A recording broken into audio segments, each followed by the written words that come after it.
Good morning and welcome to COVID-19 Talk with local health authorities.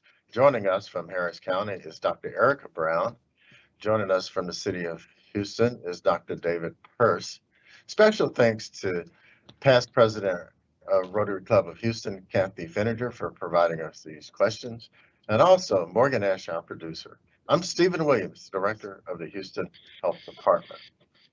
I had to know that this was going to be the first question. Please weigh in on some CDC-related announcement. What did you both think of the CDC announcement last week? I'm sure it's regarding masks. Yeah. So David, I'll go first. I think that we're at a point where we really need to weigh the risk to those who are more immunocompromised than others. We also need to consider the fact that the country is fatigued. While we see the numbers going down, we continue to make our best efforts to continue the vaccination queues. I think this may be a time where the CDC has decided, let's take a more holistic reevaluation of what is in the best interest of getting our country back on track with the new normal. David? Yeah, so, we've been saying, when I say we, sort of internally with the mayor and other leaders, been saying that, to some degree, the most difficult time of managing a pandemic is not when things are getting worse. Because as things are getting worse, we agree that we need to do more. To some degree, the most difficult part is when things are getting better, knowing when to relax this or that or the other protective layer. And we've been doing this for 2 years now, and so we've come to learn a lot about these different protective layers, whether it be masking or social distancing or canceling large events, and what about schools, in person versus remote learning. And each one of these has,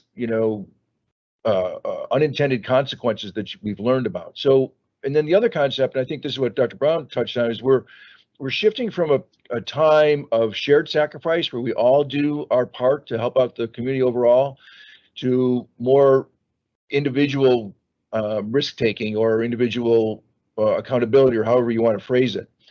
And so I think that with our numbers, certainly our numbers here locally are dropping, quite low levels, and fortunately they're dropping quickly.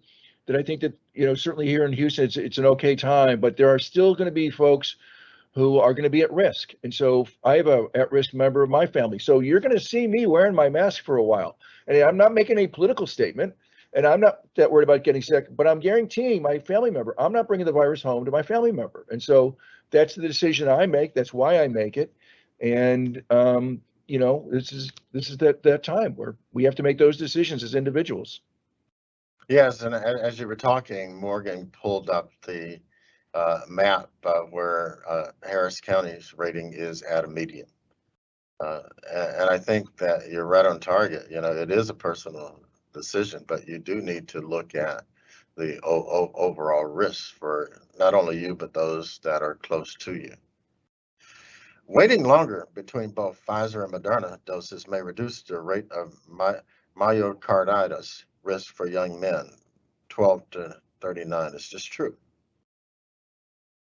It is true. The studies in adolescents have shown that the risk may be reduced if we wait longer than 4 weeks.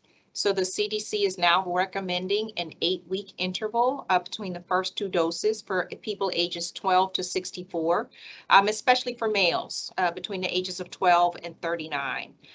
But again, the shorter interval still is the recommendation for those who are immunocompromised. People with weakened immune systems should get 4 shots in as short as 140 days for moderately or severely immunocompromised. Explain that to us. Yeah, so this gets a little bit confusing. So remember that people with weakened immune systems don't necessarily have the same response to the 2 shots that people with, more healthy immune systems do. So that's why they get a 3rd shot. They can also benefit from the booster, just like everybody can benefit from a booster. And so, so people can get the 4 shots. And again, going back to the previous question, that the timing of this is one of the things that we're learning about right now. So the current recommendation is for the folks to get the four shots according to the schedule put forth by the CDC. But I wouldn't be surprised if, 6 months from now, they adjust that a little bit, just like we saw an adjustment with the younger folks. But I guess that the key thing to point out is that it's 4 shots, really 3 primary, and then the booster for the immunocompromised, rather. Okay. A lot of questions for you to weigh in on. CDC was said to be sitting on data because information wasn't ready for prime time. So the CDC did acknowledge that over the past 2 years, they've collected a lot of data that they did not make available to the public. And the reasoning behind that is because this COVID pandemic was new to all of us, including the CDC. And so rather than send a confusing message, they wanted to be very clear about what the data was telling them.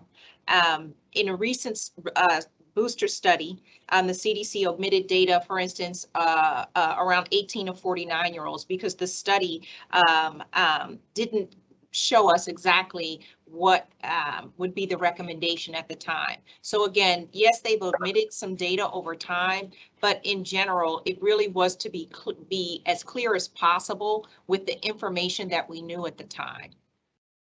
Can I add something to that? So one thing is that people need to understand the CDC gets an immense amount of information. I mean, we're talking about, here the question and what made the media sort of zeroing in on one little bit of information that they chose to further analyze. But the CDC just gets an obscene amount of information. And if they were to just put it out to the public, we would all be overwhelmed and not be able to make any sense of any of it. So their job is to sort through the data, try to make sense of it, and then decide when it's ready for it to go to the public. That's them doing their job. That's not them hiding anything. Glad you said that, David. Should we always plan to stay at home, test around, just in case? Well, I think they're asking whether or not we should keep the stay-at-home test around, just in case something. Yeah, and I think that, so I'll take this. So I think that the answer to that is yes, because COVID is not likely to go away. In fact, the Dr. Downer in me still fears that we'll see yet more mutations occur over time, just like we see with the flu. We usually get a new flu shot every year because the flu virus changes a little bit, and we may expect to see the same thing with COVID. And so that being again the case, there are within families, there are people today who are not immunocompromised, but they may become immunocompromised. And so I think it's a good idea that you have these home tests around. I haven't looked at the ones at my house, but I suspect they have an expiration date on them. But I think that we should plan on having them around at least for the next foreseeable future. You just told us something personal about you, David. Y'all ordered the in-home test. Yeah. Will we be able to order additional free at-home, right on time, tests? It's been said that almost half of the free tests were unclaimed, and the ones we received did not cover our family for even one test each. Yes, so starting next week, you will be able to order another set of 4 free at-home tests because there is so much availability. Does the stealth Omicron show up on a regular PCR test? Yes, it does. It got the name stealth because when we talk about PCR tests, it's not one singular way of doing it. There are a couple of different manufacturers and a couple of different platforms for testing for PCR. And on one of them, one of those test platforms performed poorly with the BA2. That has been taken off the market quite some time ago. So the moniker of stealth really doesn't apply anymore. Okay, there's a question that's related to this. I'm going to skip one to get to it. CNN reported that the BA2 virus may cause more serious disease as well as spreading faster. Is this true? So the data does show us that it spreads faster, but it is not showing us that it's more severe disease. No. So part true, part not true. Okay. Yeah. Rapid COVID test contains a toxic chemical, sodium azide, that might be harmful to both children and adults. What precautions are needed? Yeah, so sodium azide is not, like anything, in enough quantity, it is dangerous. The amount that is found in the little test tubes that come in the home test kits is very small, and generally, even if you ingest it, should not be a life-threatening sort of illness. And even with children, and this is where the Poison Control Center has been getting a lot of calls. The risk is really low, but people are they're going to splash in their eyes, they're going to get it on their skin, they're going to, things are going to happen. So if you get it on your skin, you wash it off, you rinse your eyes for about 15 minutes if you get it in your eyes. If a child should ingest it, you should call poison control first before you call 911. And you're going to find that the risk is really, really low. But the best thing to do is prevention. So store those in a place where the kids can't get at them. And then when you use them, make sure it's the adult that uses them, and be careful with them. Okay. I guess you're up again, David. Wastewater reports. Why don't you give us a summary of what we're seeing, and also kind of look to the future in terms of how we might be using it? Okay, so the wastewater continues to drop really low. We used July the 6th, 2020, which is the peak of the first wave, as an arbitrary value for 100%. With the Omicron wave, we got up to just short of 1,500%. It is now down very, very low.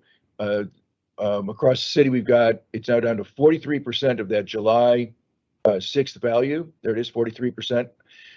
Last week, it was at 87%. So we've had a greater than 50% reduction just in 1 week's time. I can't imagine it's going to get to zero, but boy, it is. If you look at the graph, it's coming down almost in a straight line. So we'll see what happens over the next couple of weeks. The other important thing is that we are able to test and look for Omicron as well as Delta, and we still are finding Delta as recently as a week or so ago, but that is almost completely gone now. So we're really, even in the wastewater, it's nearly 100%. And moving forward, we're this whole wastewater technology is expanding. We're looking for flu, and fortunately, so far in the Houston area, we're starting to find a little bit more flu, but still very, very little flu in the Houston market, in the Houston community, and lots of interesting things to come with wastewater. So, Dr. Brown, hearing that, especially about flu, should I still keep my mask on? I think it really is an individual choice. When we talked a little bit earlier about risk, I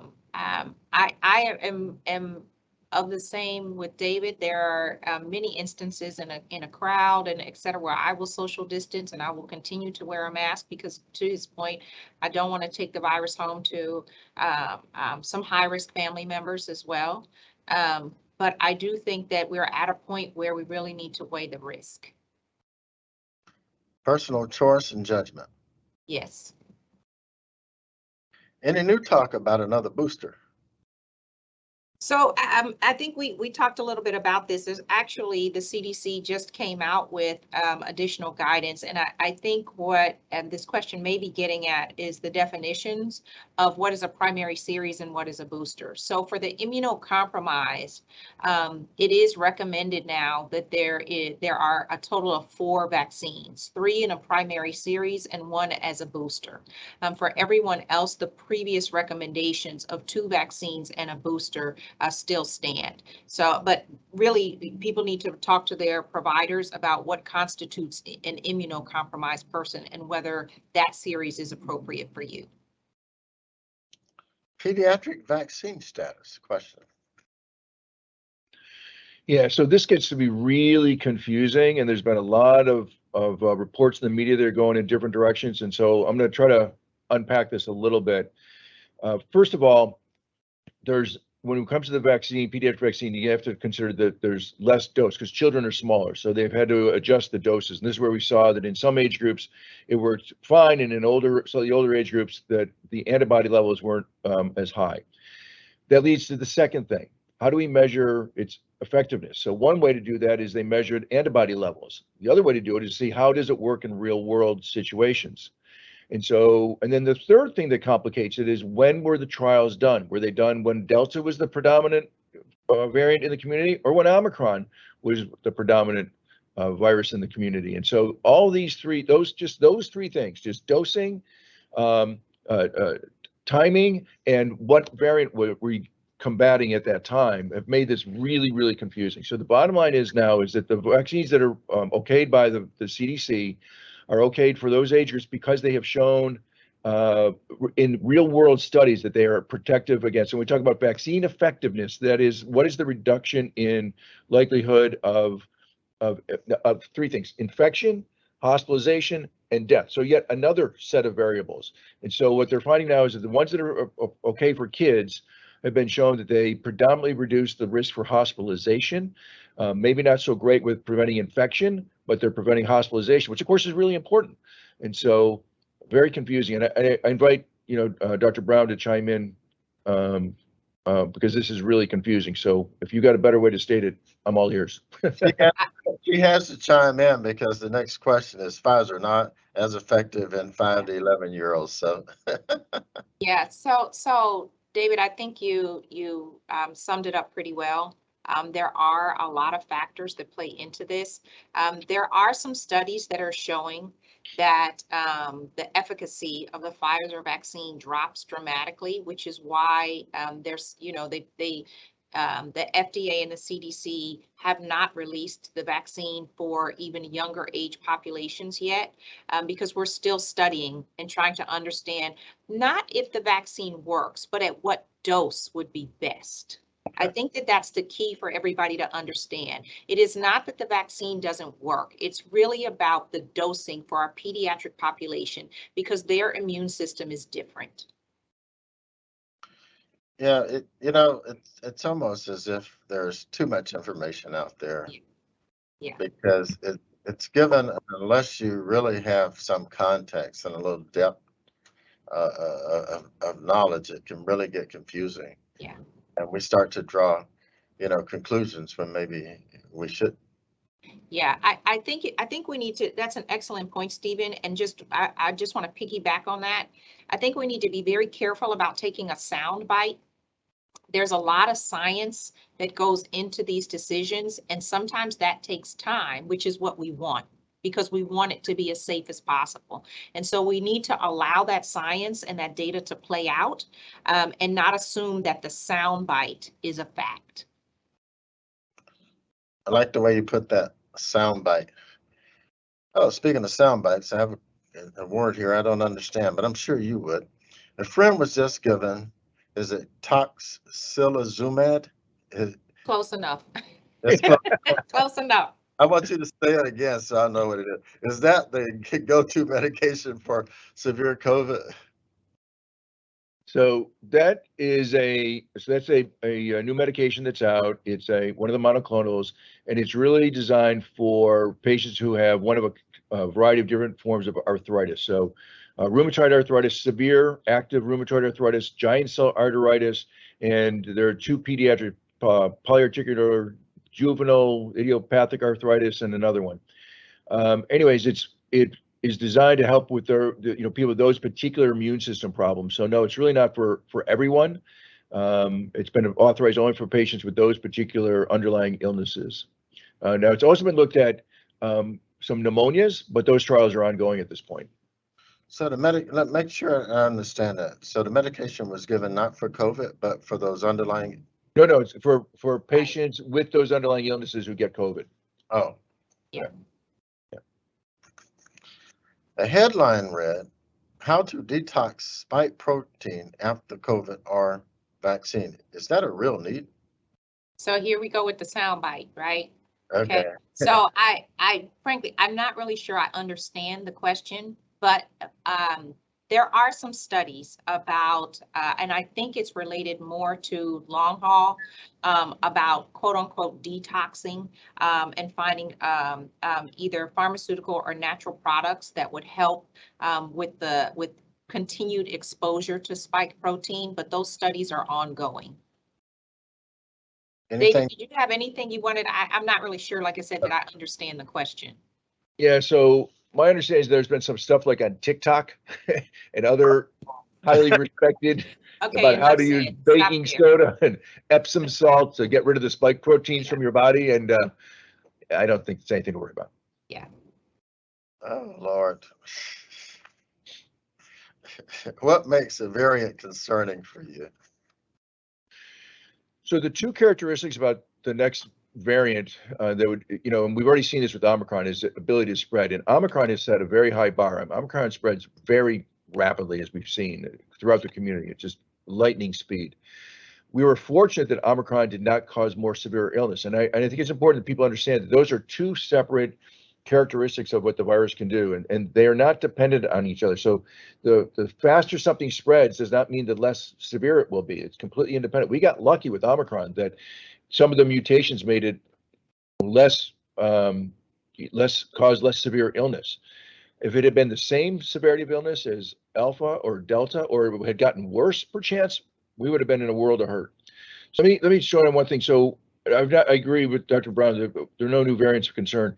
One thing that is on the news, and just within the last 48 hours, and I'm sure that the viewers are probably wishing they'd asked about, is this talk of variants coming from the deer population. And so there's one human case I'm aware of where so deer we've known have been able to get infected by humans.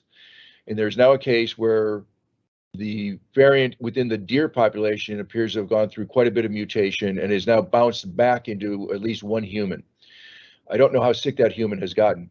Hopefully not terribly sick. But what it does is it suggests that animal populations could become reservoirs for mutations that can bounce back into the human population, being significantly different than when we gave it to the animals in the first place. And so the more different a virus is when it comes back into the human population, the less likely our current defenses are to work against it. And I'm talking particularly about vaccine at that point. So yeah, so Dr. Downer and me is now worried about, do we need to worry about all these animal populations that may be producing variants that, because the ones we've seen so far with Delta and Omicron, we human beings, we made those.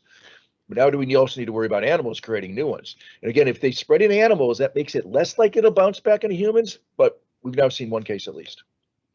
So David, should I eat the reaction to the HISD mask protocol? Again, I think we've kind of covered at this point people's assessment of their individual risk versus the mental health and benefit to school-age children. And so I don't have a specific reaction to it other than I can understand both sides of it. While we certainly, we still have risk. Let's just be very clear about that. We still have risk. But at what point do we incorporate that risk into the new normal? And at what point does that risk impede upon the benefits of not wearing a mask, again, for the health and wellness of our children? And I really don't have an answer for that. I think that that's a personal decision that people will make. I feel very vulnerable in a crowded elevator. Does wearing a mask do any good if everyone else is not wearing one? So it depends on the mask you're wearing, is my opinion. So if you're wearing an N95 mask, which is what people are wearing in the hospitals, these are highly effective at protecting you from the person next to you. If you're wearing a simple mask, that helps the person next to you from you spreading it to them.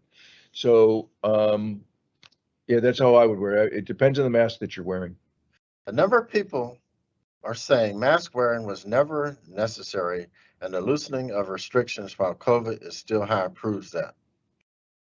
Please comment. So I think David summed it up in a nutshell. It depends on the mask that you're wearing.